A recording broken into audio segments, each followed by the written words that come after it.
환난 날에 부르는 노래 시편 23편. 오늘 네 번째 묵상입니다. 오늘은 시편 23편 3절 말씀을 함께 묵상하겠습니다.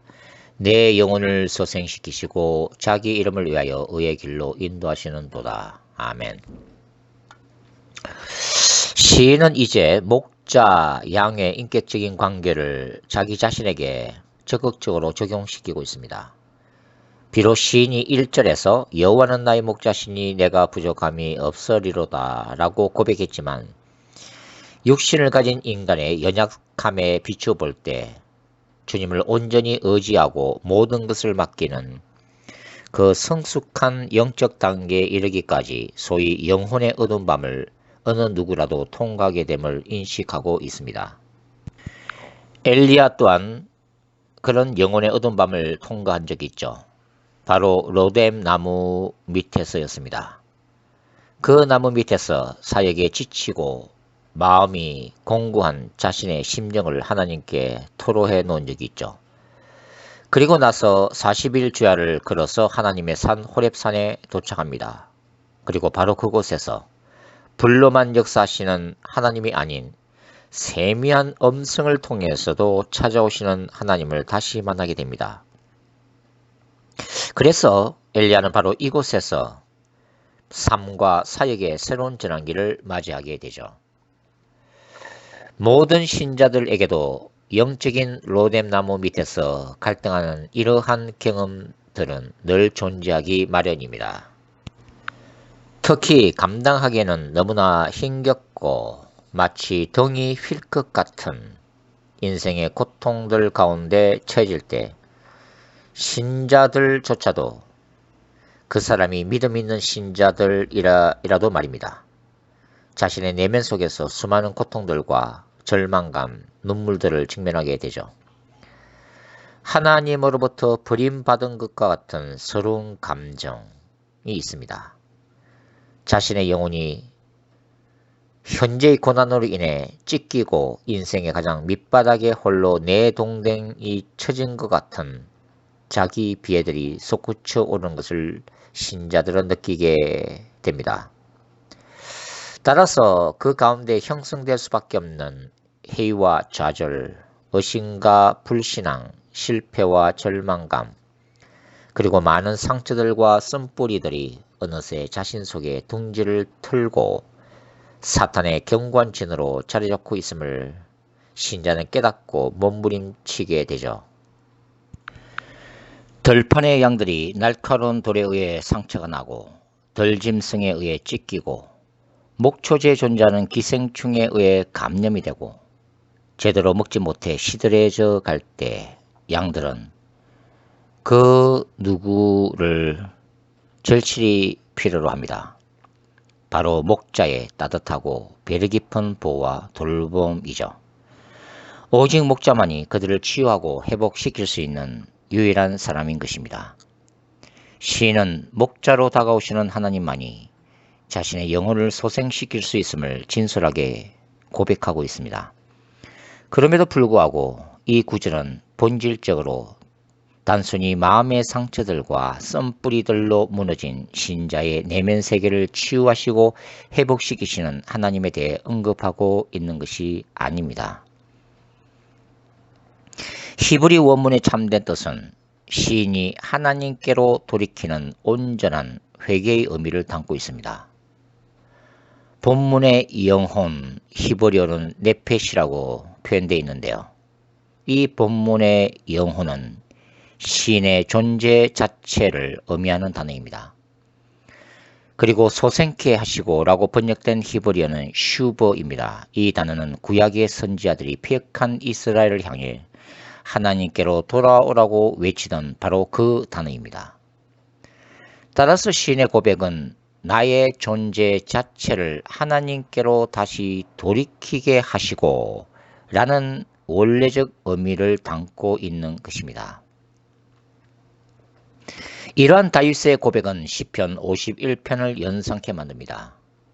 시편 51편은 다윗의 참회록이죠. 다윗이 밧세바에게 넘어지고 난 후 선지자 나단의 책망을 받고 침상을 눈물로 흥건하게 적시면서 회개했던 바로 그 시편입니다. 그때 다윗은 이렇게 울부짖고 있습니다. 하나님이여, 내 속에 정한 마음을 창조하시고 내 안에 정직한 영을 새롭게 하소서. 나를 주 앞에서 쫓아내지 마시고 주의 성령을 내게서 거두지 마소서. 다윗을 위해 전쟁하시는 야훼께서 이제 랍바 성만 제하고 대적들을 거의 정복한 시점에서, 그리고 다윗에게 영원한 왕권이 약속된 다윗 언약이 이미 주어진 시점에서 다윗은 자신 속에 있는 죄악된 본성 그리고 나태함과 정욕 때문에 무너져 내립니다. 다윗이 보기엔 모든 인간은 본성적으로 자기 만족과 자기 영광, 자신의 의를 추구하는 존재이며 자기 생각과 뜻을 추구하며 사는 동물인 것입니다. 전문가들에 따르면 목자가 적절한 시기에 한 목초지에서 다른 목초지로 양떼들을 지혜롭게 이동시키지 않으면 양떼들의 습관적 본성 때문에 한 곳에 오래 머무르는 동안 그 목초지의 모든 풀의 밑둥과 뿌리까지 먹어치우면서 그곳은 완전히 황폐화된다고 합니다. 이런 의미에서 인간은 이사야의 표현과 같이 양떼들과 같습니다. 이사야 53장 6절이죠. 우리는 다 양 같아서 그릇 행하여 각기 제 길로 갔거늘 여호와께서는 우리 모두의 죄악을 그에게 담당시키셨도다. 양들은 목자의 통제와 인도하심을 벗어나면 안전을 생각하지 않고 마음대로 돌아다니다가 들짐승의 표적과 그 먹이가 될 수밖에 없는 동물입니다. 광야에서 목자의 인도하심을 거부하는 양떼들의 결과는 굶주림과 목마름, 그리고 그 결과로서의 비참한 죽음밖에 없죠. 예레미야는 하나님을 버린 이스라엘 백성들에게 이렇게 경고했습니다. 내 백성이 두 가지 악을 행하였나니 곧 그들이 생수에 거는되는 나를 버린 것과 스스로 웅덩이를 판 것인데 그것은 그 물을 가두지 못할 터진 웅덩이들이니라.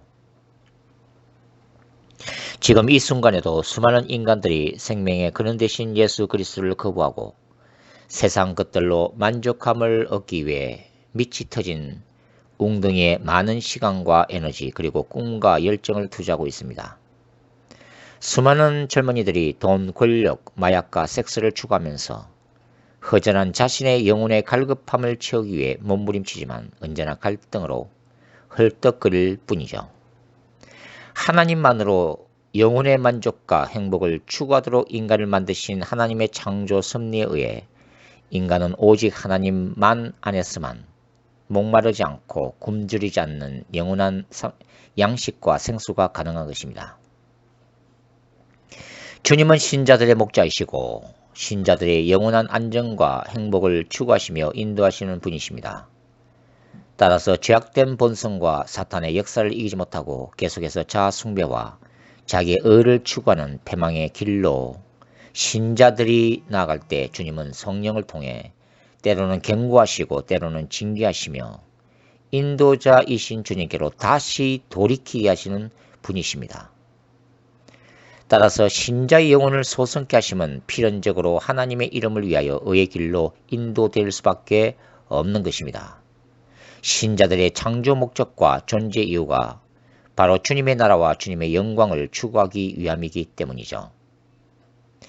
이런 이유 때문에 우주적 차원에서뿐만 아니라 개인적 차원인 우리의 내면 안에서도 항상 하나님의 나라와 사탄의 왕국 사이에서의 치열한 영적 전쟁이 일어납니다.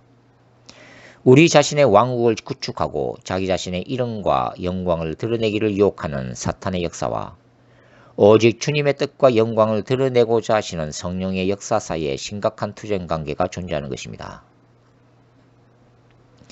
선한 목자는 어리석은 양떼들의 판단에 따르지 않고 오직 양떼들의 안전과 건강을 위해 모든 것을 스스로 판단하고 양떼들을 인도합니다.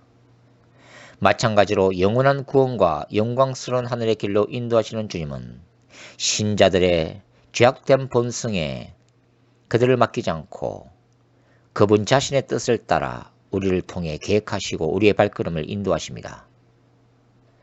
설령 주님의 일을 한다고 해도 많은 경우에 주님의 생각은 우리의 생각과 다르며 주님의 인도하시는 길은 우리가 생각하는 길과는 판이하게 다름을 우리는 경험하기도 하죠. 따라서 신자가 내 영혼을 소생시키시고 자기 이름을 위하여 의의 길로 인도하시는도다 라고 고백할 때 신자는 이렇게 기도하는 것과 같습니다. 주님, 오늘도 저의 발걸음을 인도하여 주시옵소서. 저의 생각과 행동으로 주님의 영광을 가리지 않도록 도와주시옵소서. 주님, 저의 길을 인도하여 주소서.